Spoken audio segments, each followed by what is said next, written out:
ಗುಬ್ಬಿ ಪಟ್ಟಣದ ಪ್ರವಾಸಿ ಮಂದಿರದಲ್ಲಿ ನಡೆದ ಹೇಮಾವತಿ ಲಿಂಕ್ ಕೆನಾಲ್ ವಿರೋಧಿ ಹೋರಾಟ ಸಮಿತಿ ಸಭೆಯಲ್ಲಿ ಬಿಜೆಪಿ ಜೆಡಿಎಸ್ ಮುಖಂಡರು, ಎಲ್ಲ ಸಂಘ ಸಂಸ್ಥೆಗಳ ಪದಾಧಿಕಾರಿಗಳು ಹಾಜರಾಗಿ 30 ವರ್ಷದ ಹಿಂದೆ ಹೇಮಾವತಿ ನೀರು ತರಲು ನಡೆಸಿದ ಉಗ್ರ ಹೋರಾಟದ ಮಾದರಿಯಲ್ಲೇ ಈಗ ನೀರು ಉಳಿಸಿಕೊಳ್ಳಲು ಹೋರಾಟ ನಿರಂತರ ನಡೆಸಲು ಬದ್ಧರಾಗಿದ್ದೇವೆ ಎಂದು ತಿಳಿಸಿ ಬಂದ್ ಹೇಗೆ ನಡೆಸುವ ಬಗ್ಗೆ ತಮ್ಮ ಸಲಹೆ ಸೂಚನೆ ನೀಡಿದರು. ಬಿಜೆಪಿ ಮುಖಂಡ ಎಸ್ಡಿ ದಿಲೀಪ್ ಕುಮಾರ್ ಮಾತನಾಡಿ, ಈ ಹಿಂದೆ ಲಿಂಕ್ ಕೆನಾಲ್ ಯೋಜನೆಗೆ ಒಪ್ಪಿಗೆ ನೀಡಿದ ತಾಂತ್ರಿಕ ಸಲಹಾ ಸಮಿತಿಯನ್ನೇ ಮತ್ತೊಮ್ಮೆ ಪರಿಶೀಲನೆಗೆ ನಿಯೋಜಿಸುವ ಸರ್ಕಾರ ಕಣ್ಣೊರೆಸುವ ತಂತ್ರ ಬಳಸಿದೆ. ಕಳ್ಳನ ಮುಂದೆ ಕಣಿ ಹೇಳಿದಂತೆ ಈ ಸಲಹಾ ಸಮಿತಿ ಕಾಮಗಾರಿಗೆ ಅಸ್ತು ನೀಡಲಿದೆ. ಒಂದೆರಡು ತಾಲೂಕು ಹಿತಾಸಕ್ತಿಗೆ ಇಡೀ ಜಿಲ್ಲೆಗೆ ಅನ್ಯಾಯ ಮಾಡುವ ಕಾಂಗ್ರೆಸ್ ಸರ್ಕಾರದ ವಿರುದ್ಧ ಜನ ಹೋರಾಟವೇ ಅಸ್ತ್ರ ಎಂದರು.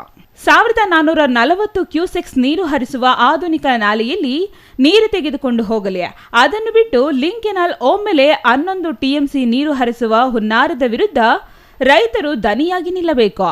ಮಂಗಳವಾರ ಬಂದ್ ಯಶಸ್ವಿಗೆ ಬರಬೇಕು ಎಂದು ಕರೆ ನೀಡಿದರು. ಜೆಡಿಎಸ್ ಮುಖಂಡ ಬಿಎಸ್ ನಾಗರಾಜು ಮಾತನಾಡಿ, ಜಿಲ್ಲೆಯ ಎಲ್ಲ ಶಾಸಕರು ಸಭೆಯಲ್ಲಿ ವಿರೋಧ ವ್ಯಕ್ತಪಡಿಸಿದ್ದು, ಬೀದಿಗಿಳಿದು ಹೋರಾಟ ಮಾಡಿದರೆ ಮಾತ್ರ ಕಾಮಗಾರಿ ನಿಲ್ಲಿಸಲು ಸಾಧ್ಯ ಎಂದು ಹೇಳಿದರು. ಎಲ್ಲ ಶಾಸಕರು ಹೋರಾಟಕ್ಕೆ ಬೆಂಬಲ ಸೂಚಿಸಿ ಬೆಂಬಲಿಗರೊಂದಿಗೆ ಬರಬೇಕು. ಕಾಮಗಾರಿ ನಡೆಸಲು ಪೊಲೀಸರನ್ನು ಬಳಸುತ್ತಾರೆ. ನಮ್ಮ ಹೋರಾಟ ಹತ್ತಿಕ್ಕಲು ಜೈಲಿನ ಭಯ ತೋರುತ್ತಾರೆ.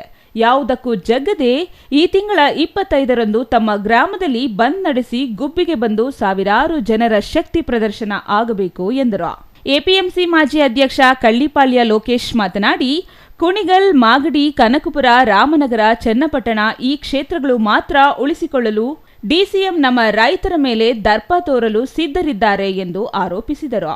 ರೈತರ ಶಕ್ತಿ ಏನೆಂದು ಹೋರಾಟದಲ್ಲಿ ತೋರಬೇಕು. ಬಂದ್ ಯಶಸ್ವಿ ಜೊತೆಗೆ ಕಾನೂನು ಹೋರಾಟದ ಆಲೋಚನೆ ಮಾಡಬೇಕು ಎಂದರು.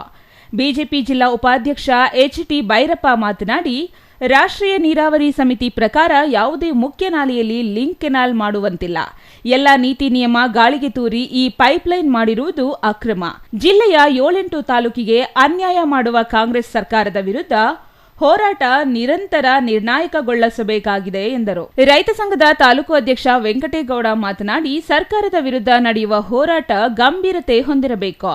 ಬಂದ್ ಬೆಳಗ್ಗೆ 7ರಿಂದ ಸಂಜೆ 7ರವರೆಗೆ ಯಶಸ್ವಿಯಾಗಿ ನಡೆಯಬೇಕು. ಗ್ರಾಮೀಣ ಭಾಗಕ್ಕೆ ಮೊದಲು ಕರಪತ್ರ ಹಂಚಿ ಪ್ರಚಾರ ಮಾಡಬೇಕು. ಮನದಟ್ಟು ಮಾಡಿ ಹೋರಾಟಕ್ಕೆ ಕರೆ ತರಬೇಕು. ಎಲ್ಲ ಕಚೇರಿಗಳು ಬಂದ್ ಮಾಡಬೇಕು. ಸಂತೆಗಳು, ಶಾಲೆಗಳು ಬಂದ್ ಆಗಬೇಕು ಎಂದರು. ಇನ್ನು ಈ ಸಂದರ್ಭದಲ್ಲಿ S Nanjegowda, CR Shankarakumar, PB Chandrashekhara Babu, GD Suresh Gowda, Yogananda Kumar, Honnagidi Gowda, Haranahalli Prabanna, GR Shivakumar, GN Appannaswamy, Shashikumar, HD Yallappa, ವರ್ತಕರ ಸಂಘದ ದಯಾನಂದ್, ಹೋಟೆಲ್ ಮಾಲೀಕರ ಸಂಘದ ಕಾಂತರಾಜ್, ರೈತ ಸಂಘದ ಲೋಕೇಶ್, ಪಾರ್ಥಸಾರಥಿ, ಗಂಗಸಂದ್ರ ಮಂಜಣ್ಣ, ಬಿ ಲೋಕೇಶ್ ಮತ್ತಿತರರು ಹಾಜರಿದ್ದರು. ರಂಗನಾಥ್, ಸಿಟಿವಿ ನ್ಯೂಸ್, ಗುಬ್ಬಿ.